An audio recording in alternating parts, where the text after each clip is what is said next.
कलवरी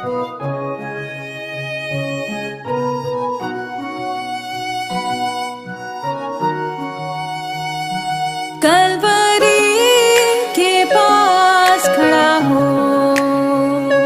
खून की धारा देखता जा, तेरे पापों का यही दाम दिया है मसीह यीशु ने।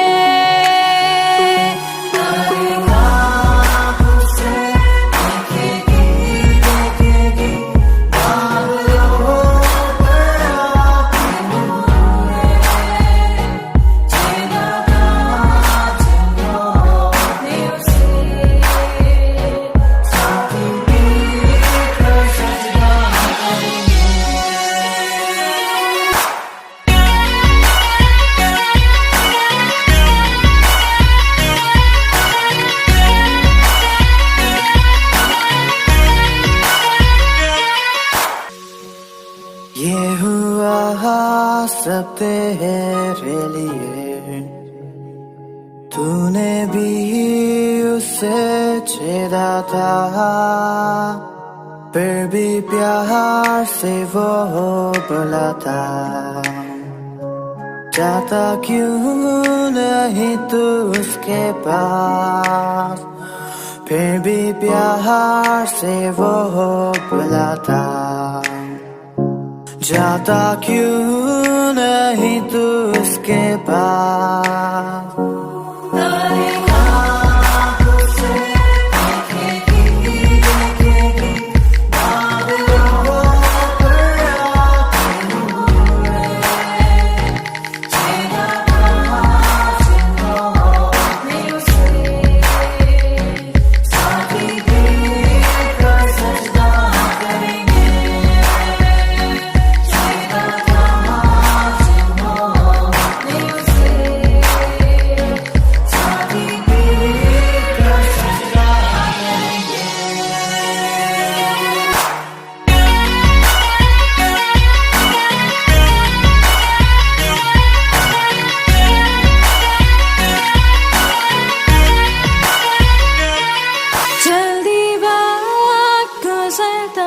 जाता है, रात अंधेरी आती है, तौबा कर दरवाजा होगा बंद, कुछ ना होगा वे पछताने से, तौबा कर दरवाजा होगा बंद, कुछ ना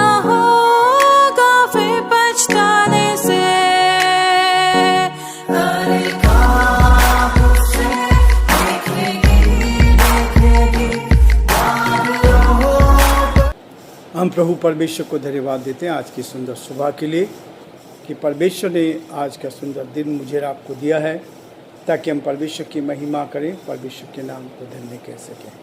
प्रियो, आज की सुंदर सुबह के लिए परमेश्वर पिता का दिल की गहराई से धन्यवाद, और परमेश्वर का धन्यवाद करते हैं कि उसने नया दिन हमें दिया है।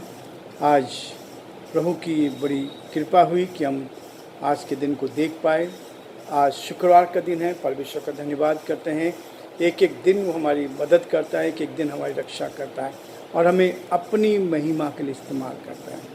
जो दिन दिया उसके लिए धन्यवाद। इस दिन में प्रभु हमें अपनी महिमा के लिए इस्तेमाल करें और पूरे दिन भर के लिए अपने आप को उसके हाथों में सौंपें, ताकि जो भी काम हम करें उस काम में केवल परमेश्वर को महिमा मिले और हम परमेश्वर के साथ आगे बढ़कर बहुतों के लिए आशीष का कारण बन सकें। प्रियो, आज का जो मुख्य पद है जो हम याद करना चाहते हैं ताकि इस पद को लेकर हम आगे बढ़े। पहला पत्रस 1 अध्याय उसका 17 पद में लिखा है, और जब कि तुम हे पिता कहकर उससे प्रार्थना करते हो,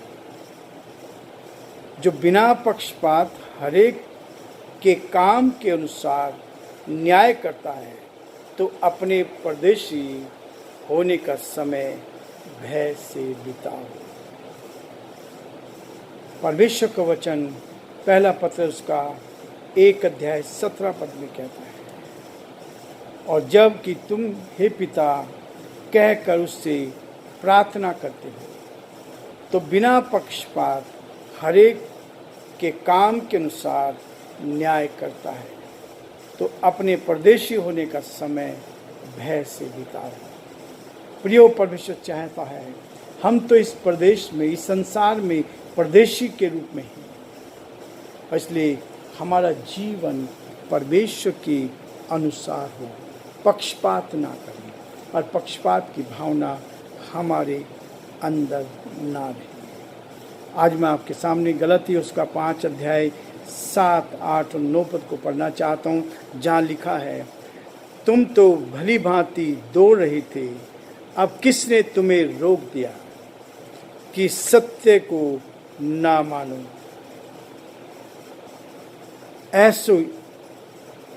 ऐसी सीख तुम्हें बुलाने वाले की ओर से नहीं है। थोड़ा सा खमीर सारे गुथे हुए आटे को खमीर कर डालता है। थोड़ा सा खमीर सारे गुथे हुए आटे को खमीर कर डालता है। परमेश्वर अपने इस वचन के पढ़े और सुने जाने पर आशीष दे। हम प्रार्थना करेंगे। धन्यवाद और स्तुति के योग्य हमारे सामर्थ्य परमेश्वर, हमारा हृदय आपके प्रति धन्यवाद से भरा है। प्रभु, आज की सुंदर सुबह आपने हमें दी है कि हम आपके पवित्र सिंहासन के सम्मुख आ जाएं। इस पूरे दिन भर के लिए आपसे नई ताजगी प्राप्त करें, दिन भर के लिए आपसे सुरक्षा प्रदान करें, दिन भर के लिए अपने आप को आपके हाथों में सौंपते हैं। हर बुराई से, हर परेशानी से, हर कठिनाई से बचाएं। हमें ऐसी ताकत दे, ऐसी कुव्वत दे प्रभु, ताकि हम आपके साथ ईमानदार बनकर सच्चाई को लेकर आगे बढ़ते जाएं, क्योंकि आप हमारे मन को, हमारे हृदय को जानते हैं। हमारे हृदय की हर बुराई को दूर कर, हमारी कमजोरी को दूर कर, ताकि हम पूरी तरह से आप में सुरक्षित पाए जाए और जो आपकी योजना है उसको अपने जीवन में पूरा कर सकें। हे दया के धनी और विश्वास के योग्य परमेश्वर, हमारी आपसे प्रार्थना, आपसे विनती है, आपके अनुग्रह की दृष्टि हम पर बनी रहे। हम प्रार्थना करते हमारे सारे श्रोताओं के लिए, सारे भाई बहनों के लिए जो हमारे साथ इस YouTube चैनल पर जुड़े हैं। हम आपके नाम से प्रार्थना करते हैं, हर एक की सुधि ले, हर एक की मदद कर, हर एक को अपने हाथों में ले, हर बीमारी से, परेशानी से, कठिनाई से बचाएं। प्रभु, हमारे देश के लिए, देश के प्रधानमंत्री, राष्ट्रपति के लिए प्रार्थना करते हैं। हमारे प्रदेश के लिए, यहाँ के मुख्यमंत्री के लिए प्रार्थना करते हैं। आप उनको अच्छी बुद्धि दे, इस प्रदेश का संचालन आपकी महिमा के लिए कर सकें। हम सारी महिमा, आदर, गौरव प्रभु जी आपको देते हुए इस प्रार्थना को अपने प्रभु, अपने धार करता यीशु मसीह के नाम से मांगते हैं, आमीन। प्रिय परमेश्वर का धन्यवाद कि परमेश्वर ने हमें ये मौका दे दिया है कि हम हर कदम पर उस प्रभु की महिमा करते चले जाएं। और आज प्रभु का वचन 7 पद में कहता है, गलातियों उसका 5 अध्याय उसके 7 पद में कहता है, तुम तो भली भांति दौड़ रही थी। गलातियों की कलीसिया को इस पत्र को लिखते हुए पौलुस कहता है, तुम तो बहुत अच्छे चल रहे थे, तुम तो भली भांति दौड़ रहे थे। इस संसार रूपी दौड़ में ईमानदारी के साथ, सच्चाई के साथ, विश्वास योग्यता के साथ, बिना किसी के लालच से, बिना किसी के दबाव में बहुत अच्छे से इस दौड़ को दौड़ रही थी। बहुत बार हम बहुत अच्छी दौड़ दौड़ते हैं, बहुत बार हम बहुत अच्छे चलते हैं, लेकिन बहुत सारी परेशानियां सामने आ जाती हैं। और इसलिए वो कहता है, अब किसने तुम्हें रोक दिया है? सच्चाई को पकड़ लेना, सच्चाई के साथ चलना, ईमानदारी का जीवन जीना हर किसी के बस की बात नहीं है।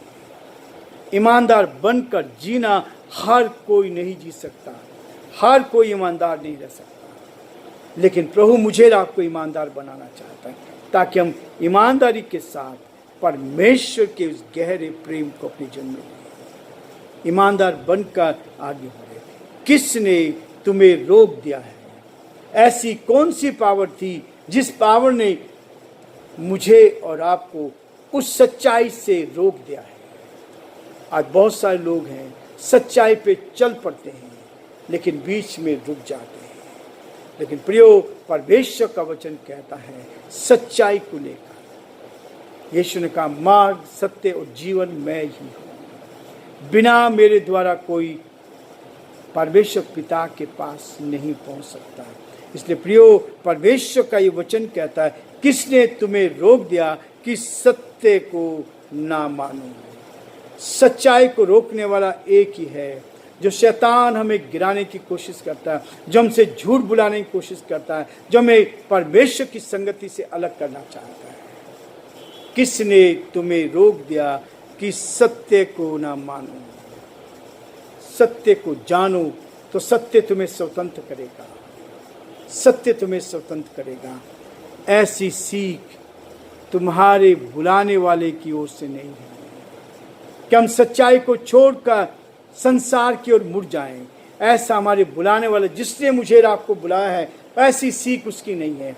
हमारा परमेश्वर कभी भी ऐसा नहीं चाहता कि हम सच्चाई को जानकर फिर बुराई की ओर अपने आप को लेकर चलें। वो कभी नहीं चाहता, वो कभी नहीं चाहता। इसलिए प्रियो, परमेश्वर का वचन मुझे और आपको कहता है, ऐसी सीख तुम्हारे बुलाने वाले की ओर से नहीं। थोड़ा सा खमीर सारे गुथे हुए आटे को खमीर कर देता है। एक छोटी सी बुराई हमारे पूरे शरीर को, हमारे पूरे जीवन को भ्रष्ट कर देती है। एक बुराई सारे, एक थोड़ा सा खमीर पूरे गुथे हुए आटे को खमीर कर सकता है। एक थोड़ी सी बुराई, छोटी सी बुराई हमें ईश्वर की संगति से अलग कर सकती है। ईश्वर की संगति से हमें अलग कर सकती है। इसलिए प्रियो, परमेश्वर का वचन यही है कि तुम सत्य को जानोगे तो सत्य तुम्हें आजाद करता जाएगा, बुराई से बचाता जाएगा, सत्य तुम्हें उस सच्चाई की ओर ले जाएगा।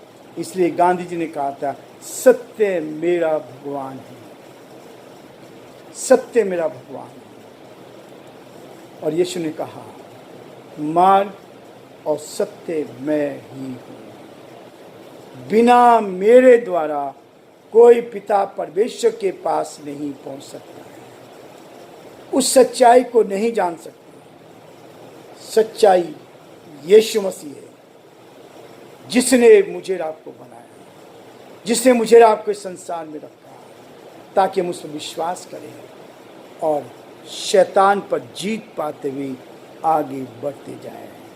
ऐसी सीख तुम्हारे बुलाने वाले की ओर से नहीं है। परमेश्वर कभी भी हमें गलत रास्ते पर ले जाना नहीं चाहता। परमेश्वर कभी भी हमें गलत रास्ते की ओर ले जाना नहीं चाहता। परमेश्वर कभी भी हमें गलत रास्ता नहीं बताता। वो तो सत्य का रास्ता बताकर कहता, मार्ग यही है, इसी पर चलो। मार्ग यही है, इसी पर चलो।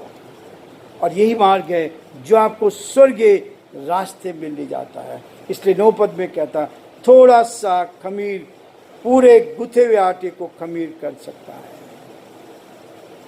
यदि खमीर उसमें नहीं मिलाया जाए, यदि बेईमानी नहीं मिलाई जाए, तो आप सच्चाई के साथ आगे बढ़ते जाएंगे। परमेश्वर आपको सत्य का मार्ग बता जाएगा और आप सत्य के मार्ग पर आगे चलकर बहुतों के लिए आशीष का, आनंद का कारण बनते जाएंगे। इसलिए पहला पत्रस उसके 1 अध्याय उसके 17 पद में वो कहता है, और जब कि तुम हे पिता कहकर उससे प्रार्थना करते हैं, हम उसको अपना पिता कहते हैं, तो जो बिना पक्षपात के हर एक के काम के अनुसार न्याय करता है। परमेश्वर किसी का पक्षपात नहीं करता। इसलिए प्रियो, हमें भी किसी का पक्षपात नहीं करना। सच्चाई के साथ चलकर, ईमानदारी के साथ चलकर हम परमेश्वर के साथ आगे बढ़ें, जो हमें आगे लेके जाता है। इसलिए कहता है कि हमें अपने परदेशी होने का समय कैसे बिताना है, परमेश्वर के भय में बिताना है, ताकि परमेश्वर के भय में रहकर हम इस संसार में अपने जीवन को व्यतीत करें। प्रियो, परमेश्वर आप सबको बहुत आशीष दे। आज हम ये रुकना चाहते हैं, कल फिर इससे आगे बढ़ेंगे, ताकि हम आगे बढ़कर परमेश्वर की महिमा करें। 10 पद से लेकर 12 पद तक हम कल देखना चाहेंगे, ताकि हम धीरे धीरे इस अध्याय को लेकर आगे बढ़ते जाएं और परमेश्वर की महिमा कर सकें। परमेश्वर आप सबको बहुत आशीष दे। परमेश्वर का हाथ आप पर और आपके पूरे परिवार पर बना रहे, ताकि आप दिन भर परमेश्वर की महिमा कर सकें। प्रभु आप सबको बहुत आशीष दे।